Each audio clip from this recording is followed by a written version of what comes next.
नमस्कार, सचमेल news channel में आप सभी का स्वागत है। टोहाना से मैं राजेश कुमार। हम इस समय व्यापार मंडल के कार्यकारिणी के पास खड़े हैं। हम आज जानना चाहेंगे कि जो आज का जो यहाँ पर मीटिंग की गई है, जो प्रेस कॉन्फ्रेंस किया गया है, किस विषय पे की गई है और क्या कुछ बातें रखी गई है। तो सचमेल न्यूज चैनल में सर आपका स्वागत है। तो बताएंगे जी, जो आज की ये मीटिंग रखी गई है, तो क्या मीटिंग रखी गई है, क्या आपका उद्देश्य है और क्या विषय के ऊपर बातें रखी गई? सर, हमारा मेन उद्देश्य तो जो हमारे ऊपर कोरोना काल में जो 2% टैक्स सरकार ने लगाया है उसके विषय में मीटिंग थी। और दूसरा, हमने अपना संगठन जो बनाया है उसके आज पदाधिकारी नियुक्त किए गए हैं, जो कि तकरीबन हमने हर मंडी से लिए हैं ताकि हमारा संगठन मजबूत रहे और मजबूती से चले। जो कोरोना काल में हमारे ऊपर 2% फीस लगाई है, इससे हमारा नहीं किसानों का भी नुकसान है, क्योंकि 2% ज़्यादा लगता है तो किसान के ऊपर भी इसका असर जाता है। ये नुकसान हमारे लिए नहीं, केवल ये किसानों के लिए भी है। और सरकार बोलती है कि भाई हम डायरेक्ट किसानों का माल बिकवाएंगे। सब्जी एक ऐसी चीज़ है जो कि डायरेक्ट नहीं बिक सकती, क्योंकि एक किसान ने घिया बो रखी है, किसी ने तोरी, किसी ने कुछ, तो एक रेहड़ी वाले को, फेरी वाले को हर एक आइटम चाहिए।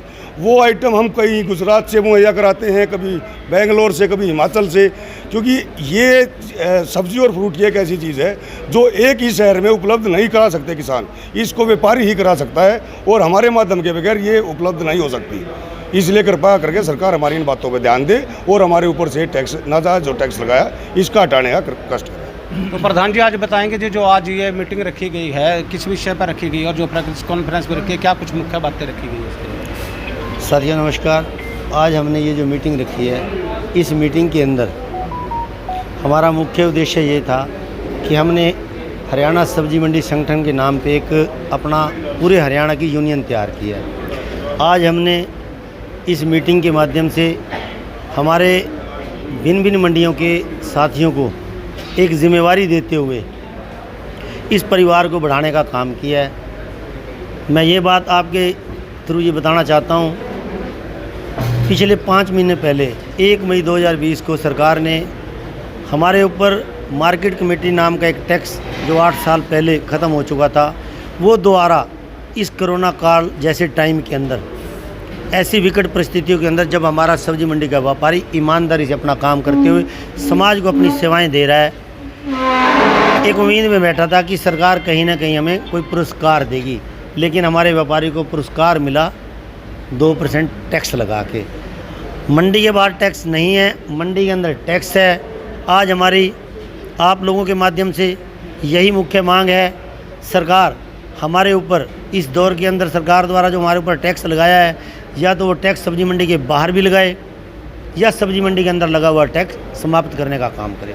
अगर जैसे कि आपकी सरकार इस बात को नहीं मानती है, तो अगला आपका एक्शन क्या रहेगा? आज हमने अपने परिवार को विस्तार पूर्वक बढ़ाने का काम किया है। हमारी अगली रणनीति ये रहेगी, हम अपने परिवार, अभी कल हमने हमारे माननीय पूर्व प्रदेश अध्यक्ष भारतीय जनता पार्टी सुभाष बराला जी से बात हुई है। उन्होंने हमें आश्वासन दिया है कि मैं आपकी जल्द ही विदिन 2 और 3 डे सीएम साहब के साथ मीटिंग करवा दूंगा। अगर उन्होंने हमारी सीएम के साथ मीटिंग करवा दी, सीएम के साथ बैठ के हम पूर्ण रूप से चर्चा करेंगे, उनको अपनी बात समझाने का काम करेंगे।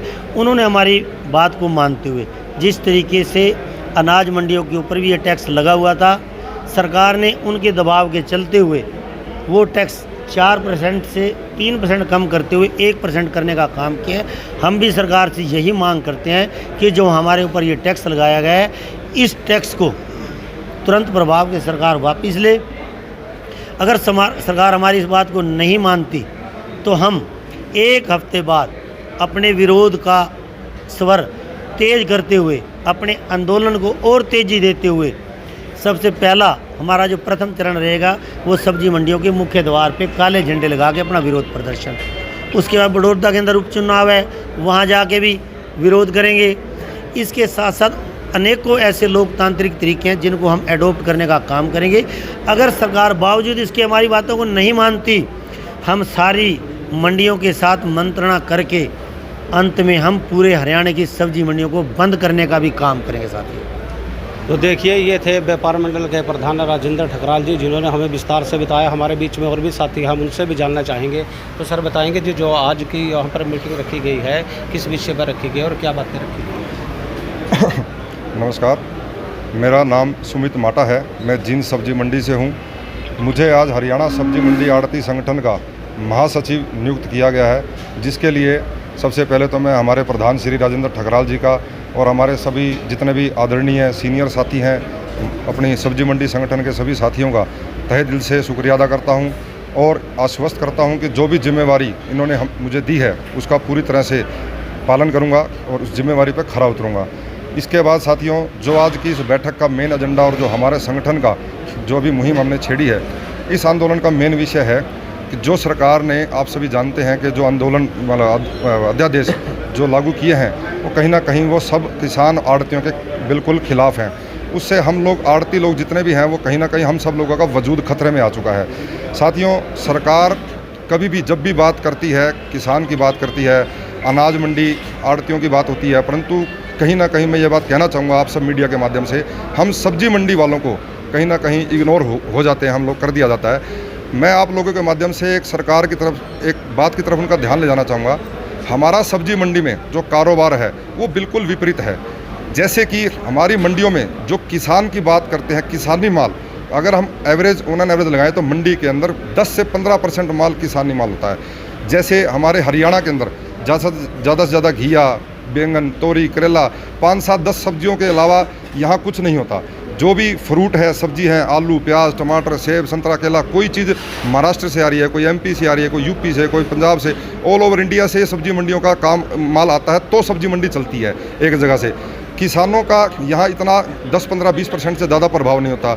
ना ही इस MSP का हमारी सब्जी मंडियों में ये लागू हो पाएंगी किसी वजह से भी। तो मेरा सरकार से निवेदन है कि हम सब्जी मंडी वालों के ऊपर, जैसे सबके ऊपर उन्होंने टैक्स लगाया है, भाई अनाज मंडियों का भी उन्होंने टैक्स माफ़ किया है।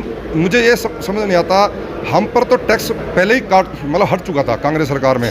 ये कोरोना महामारी के टाइम ये टैक्स हम पर लगाया क्यों गया? और अगर लगाया गया है तो बाहर आप लोगों ने उस चीज़ को फ्री कर दिया और हम लोगों पर टैक्स लगा दिया। हम लोग लाइसेंस लेकर बैठे हैं, बाप दादाओं के टाइम से उधारे फंसा कर बैठे हैं। आज हम लोग उनसे कैसे कंपटीशन में खड़ पाएंगे? 15 लाख से ज़्यादा परिवार सब्जी मंडियों से जुड़े हुए हैं आज हरियाणा में। अगर आप देखो, अभी मैं रेडी वालों की बात नहीं करता, माशाखोरों की बात नहीं करता, 15 लाख से ज़्यादा परिवार जुड़े हुए हैं। अगर ये लोग बेरोजगार हो गए, इनका वजूद खत्म हो गया, तो क्या ये सरकार टिक पाएगी? क्या ये सरकार के जो नियम हैं, कानून हैं, क्या ये किसी तरह से सही साबित होंगे? तो मैं एक ही बात कहना चाहूँगा अंत में सरकार से भी और आप मीडिया के माध्यम से सभी को, कि इस बात पर पुनर्विचार करते हुए, सब्जी मंडी वालों के हित के बारे में सोचते हुए कृपया दोबारा से सोचा जाए, विचार किया जाए और इस मार्केट फीस जो उन्होंने लगाई है इसे ख़त्म कर दिया जाए। बहुत बहुत धन्यवाद। तो ये देखिए, व्यापार मंडल की यहाँ पर बैठक की गई है, जिसके कार्यकारिणी भी बनाई गई है। इन्होंने सरकार से गुहार लगाई है कि जो ये टैक्स लगाया गया उसको इनको भी छूट दी जाए। तो टोहाना से जुड़े रहे सचमेल न्यूज़ चैनल के साथ, टोहाना से उज्जवल जैन के साथ मैं राजेश कुमार, सचमेल न्यूज़ हरियाणा।